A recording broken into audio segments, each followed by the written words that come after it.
दोस्तों फैसल जट फिजी मर गया लेकिन बड़िया किस्सा कहानियां पिछे छोड़ गया है। ਉਹਦਾ पुलिस ਨੂੰ ललकारना ते पुलिस ਨੂੰ फिर ਉਹਦੇ ਨਾਲ ਆਪਰੇਸ਼ਨ ਕਰਕੇ ਇਹ ਗੱਲਾਂ ਜਿਹੜੀਆਂ ਨੇ ਇਹ ਜਨਾਬ ਗੁਜਰਾਤ ਹੰਜ ਪਿੰਡ ਦੇ ਵਿੱਚ ਬੜੀ ਇਹਨਾਂ ਦੀ ਧੂਮ ਮੱਚੀ ਹੋਈ ਹੈ ਕਿ फैसल जट फिजी मनशियात फिरोश आ मनशियात के काम में जदों आया इस ते बड़ा अरूज आया। ਇਹਦੇ ਕੋਲ जनाब नौकर चाकर बैंक बैलेंस उस तो बाद जानवर ਜਿਹੜੇ ਨੇ ਉਹ 80-90 भैंसा इन्हें रखियां अपने तबेला बड़ा वड्डा बनाया एक अपना डेरा बनाया। ਇਹਦੇ भाई ਜਿਹੜੇ ਇਹਦੇ ਨਾਲ मुआवन सी ते इन्हें खूब तहलका मचाया अपनी लाइफ ਦੇ ਵਿੱਚ जनाब। 2015 ਦੇ ਵਿੱਚ ਇਹਨੇ शादी की सी ਇਹ यूनान रहा है उतों डिपोर्ट होके आया जनाब। इस ते जनाब रेट होए पुलिस ते जनाब पुलिस दे नाल इन्हें पहले मुकाबला किया। एक बंदा जिहड़ा वो तारिक अजीज नामी कांस्टेबल शहीद होया पुलिस दा। उस तो बाद जनाब पुलिस ने फिर इहदे नाल टसल बनाई ते टसल बनाने दे विच जनाब इन्हें बड़ी कोशिश की कि मैं बेगुनाह मेरे को ये बंदा शहीद नहीं होया तारिक अजीज।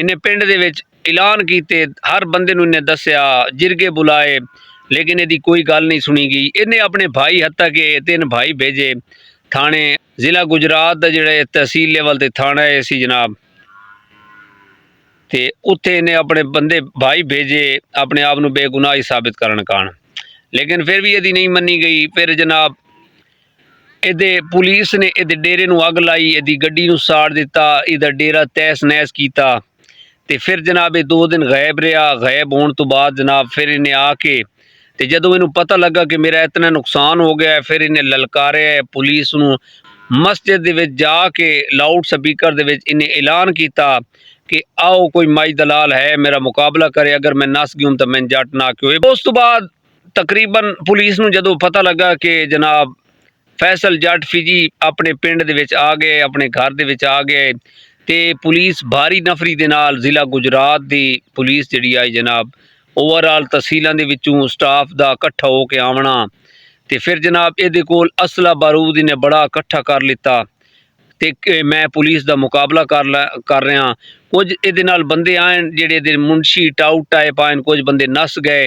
एक इहदा चहेता जिहड़ा मूँह बोला भतीजा जनाब इस पासे मंजर दे विच इहदे भाई साइड ते रहे ने इहदे भाई विच इन्वॉल्व नहीं हुए इस लड़ाई दे विच। अच्छा जनाब जदों पुलिस ने इहनूं अपना गिरफ्तारी कर किया कि तू अपने आप नूं गिरफ्तार करवा दे लेकिन इन्हें नहीं मनी इन्हें फायरिंग शुरू कर दी। फिर मजबूरन पुलिस की तरफों फायरिंग शुरू हो गई। ये तवील लड़ाई शुरू हो गई जनाब 17 घंटे मुसलसल फायरिंग होती रही जनाब।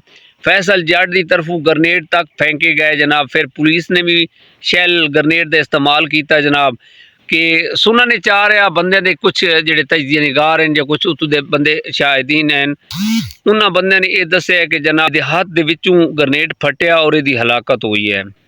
ते बड़े किस्सा कहानियां बने पे ने जनाब। कोई इनू जट दा कह रहा है इनू दिलेर कह रहा कोई इनू बड़े बड़े जनाब ना दिते जा रहे ने ते काम इहदा सी मनशियात फरोश जिहड़ा जनाब साढ़े बच्चे आई तो 10 साल पहले चले जाइए उल्ले इतना नशा नहीं होंदा सी। हर पिंड दे विच इन्हें नशे वाली जिहड़ी लानत है ये फैला दी हर बंदे ने और इतना इहदे कोल पैसा इहदे कोल 90 जानवर ये बड़े सवाली निशान छोड़ गया है और इतना जदीद असला इस बंदे कोला जिहड़ा जनाब पुलिस ने इस्तेमाल किया मुकाबले दे विच।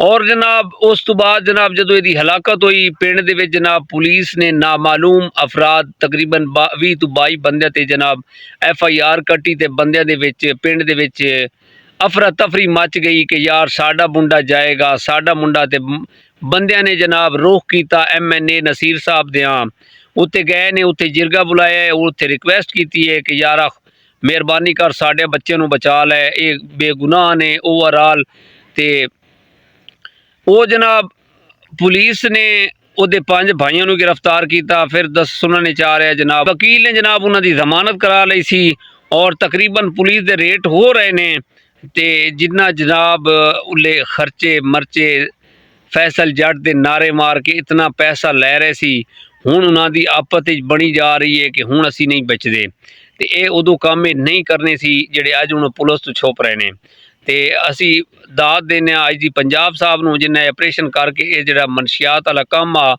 ਇਹਨੂੰ ਥੋੜ੍ਹਾ ਜਿਹਾ ਜਿਹੜਾ ਨਾ ਦੂਸਰਿਆਂ ਕਾਰਨ ਇਬਰਤਨਾਕ ਬਣਾਇਆ ਹੈ ਕਿ ਇਸ ਤਰ੍ਹਾਂ ਦਾ ਅੰਜਾਮ ਹੁੰਦਾ ਹੈ ਜਿਹੜਾ ਮਨਸ਼ਿਆਤ ਫਰੋਸ਼ ਹੋਵੇ। ਤੇ ਪਿੰਡ ਦੇ ਵਿੱਚ ਹੱਲਾ ਗੁੱਲਾ ਮੱਚਿਆ, ਬੰਦੇ ਡਰੇ। MNA ਸਾਹਿਬ ਦੀ ਰਿਕੁਐਸਟ ਕੀਤੀ ਕਿ 3-4 ਸਾਡੇ ਮੁਤਾਲਬੇ ਪੂਰੇ ਕਰਾਓ ਤੇ ਪੁਲਿਸ ਜਿਹੜੀ ਨਾ ਉਹ ਸਾਨੂੰ ਗ੍ਰਿਫਤਾਰ ਨਾ ਕਰੇ। ਇਹ ਜਨਾਬ ਬੜੇ ਬੜੇ ਕਿੱਸਾ ਕਹਾਣੀਆਂ ਬਣੇ ਪਏ ਨੇ ਤੇ ਪਿੰਡ ਵਾਲੇ ਜਨਾਬ ਬੜੇ ਖਿਲਾਫ ਹੋ ਗਏ ਪੁਲਿਸ ਦੇ, ਦੁੱਖ ਵਵੈਲਾ ਹੋ ਗਏ ਕਿ ਇਹ ਜ਼ਿਆਦਤੀ ਹੋਈ ਹੈ ਫੈਸਲ ਜੱਟ ਦੇ ਨਾਲ। ਤੇ ਵੇਖਿਆ ਜਾਏ ਇਹ ਜ਼ਿਆਦਤੀ ਨਹੀਂ ਹੈ, ਇਹ ਇੱਕ ਅੱਛਾ ਇਕਦਾਮ ਹੋਇਆ ਹੈ ਕਿ ਜਿਹੜਾ ਬੰਦਾ ਮਨਸ਼ਿਆਤ ਦਾ ਕੰਮ ਕਰ ਰਿਹਾ, ਲੋਕਾਂ ਦੇ ਘਰ ਉਜਾੜ ਦਿੱਤੇ, ਅਗਰ ਪੁਲਿਸ ਨੇ ਉਹਦਾ ਘਰ ਉਜਾੜਿਆ ਇਹਦਾ ਕੋਈ ਆਪਣਾ ਗਲਤ ਕੰਮ ਨਹੀਂ ਹੋਇਆ। ਜਿਹੜਾ ਕੰਮ ਉਹ ਕਰ ਰਿਹਾ ਸੀ ਉਹਨੂੰ ਇਹਦੀ ਸਜ਼ਾ ਮਿਲੀ ਹੈ। ਤੇ ਇਸੇ ਪੈਗਾਮ ਦੇ ਨਾਲ ਸਾਨੂੰ ਇਜਾਜ਼ਤ ਦਿਓ। ਖੁਦਾ ਹਾਫਿਜ਼।